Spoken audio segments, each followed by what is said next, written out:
जय सिया राम। मित्रों, रात के वक्त ये रिकॉर्डिंग हो रहा है। शायद आप सोने से पहले सुन सके, और अगर आप सो गए हैं तो जागने पर सुन लेना।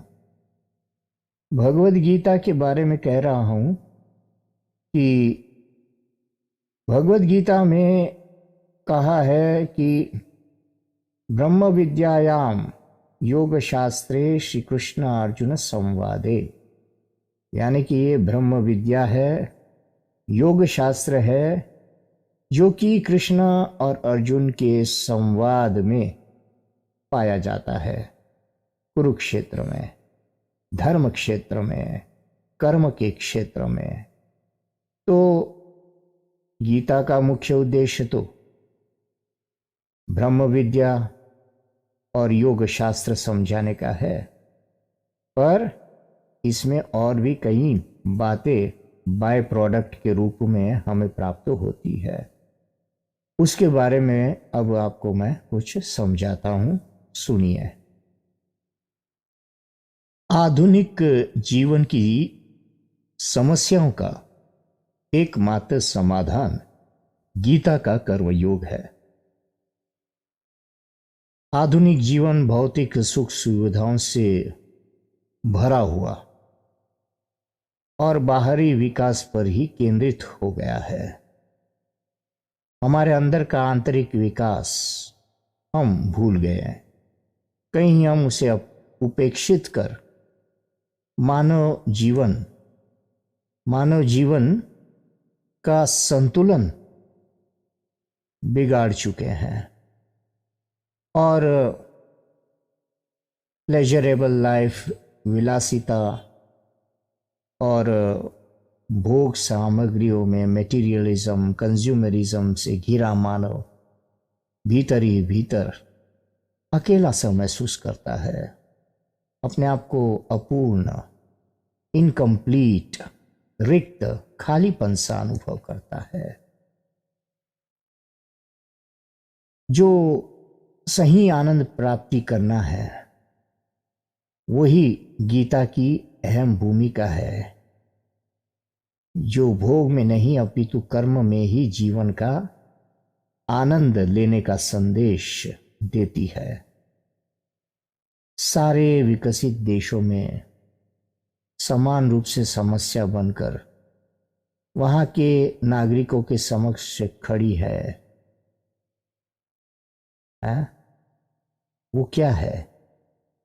अनिद्रा, नो स्लीप, बेचैनी, अवसाद, दुख, तनाव, स्ट्रेस मानव के अस्तित्व पर ही एक क्वेश्चन मार्क लगा दिया है।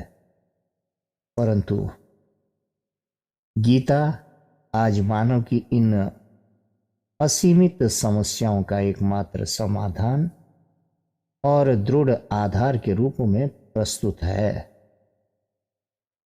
श्रीमद् भगवद गीता में सलाह दी गई है कि योग उसी का सिद्ध होता है जो समय पर अभ्यास करता है और निरंतर करता है, समय पर भोजन ग्रहण करता है, जीवन में आलसी नहीं होता, अधिक से सोता नहीं है और न अधिक जागता है। तो गीता के अनुसार समय मैनेजमेंट, टाइम मैनेजमेंट से मनुष्य सफल होता है। आहार को सात्विक बनाना है, राजसिक और तामसिक आहार से दूर रहना है, ये बात कही। और इसीलिए भोजन पर बहुत जोर दिया जाता है। सर्वश्रेष्ठ आहार सात्विक भोजन है। उचित आहार और विहार, वॉकिंग, एक्सरसाइज और चेष्टाएं, मन में अच्छी अच्छी बातें आए करने को।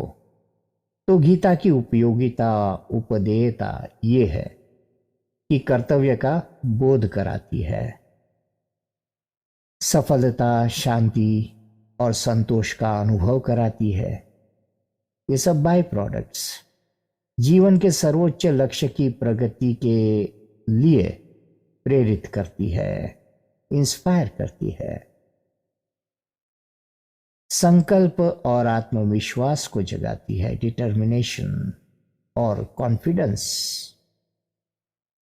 परिस्थितियों का सामना करना सिखाती है, सुख दुख में समस्थिति सिखाती है, इक्विलिब्रियम रखना सिखाती है।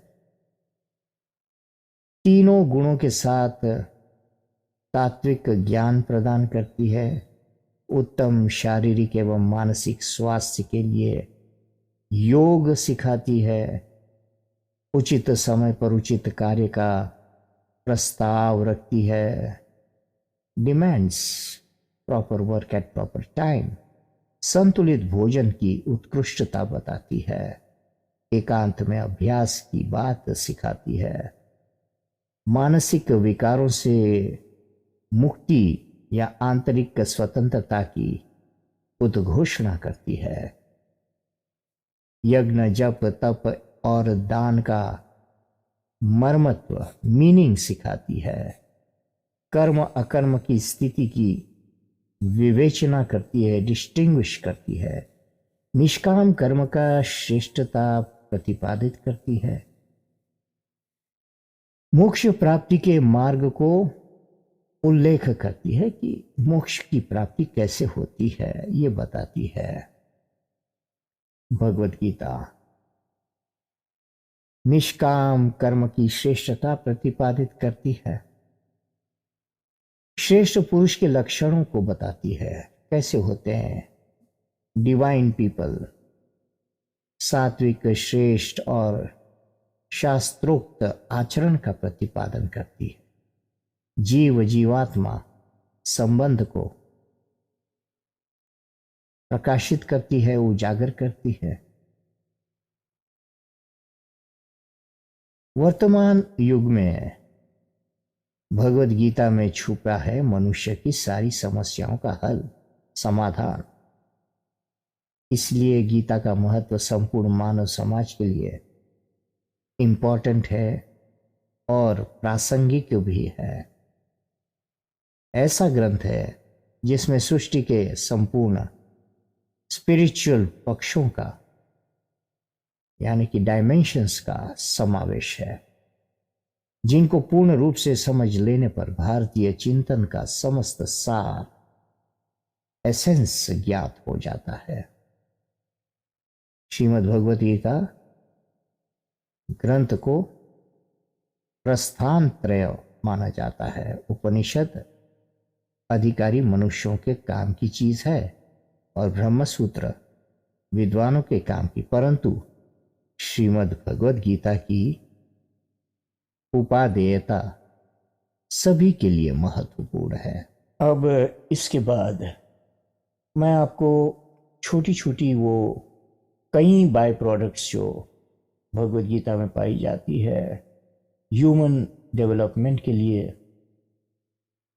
अपने मानसिक संतुलन के लिए, इक्विलिब्रियम बनाए रखने के लिए जीवन में, उन सभी बातों को जो डिटेल में कही गई है वो मैं एक के बाद आपको एक समझाता जाऊंगा। जैसे कि मोक्ष क्या होता है। मोक्ष को हम यूँ समझते हैं कि कहीं किसी और प्लैनेट में, किसी ब्रह्मांड में कुछ जगह है जहाँ मोक्ष प्राप्ति होती है, ऐसा कुछ नहीं। पर वो सब बातें जो है धीरे धीरे मैं एक के बाद एक आपको छोटी छोटी वीडियोस में समझाता जाऊंगा। जय सिया राम, जय सद्गुरुदेव।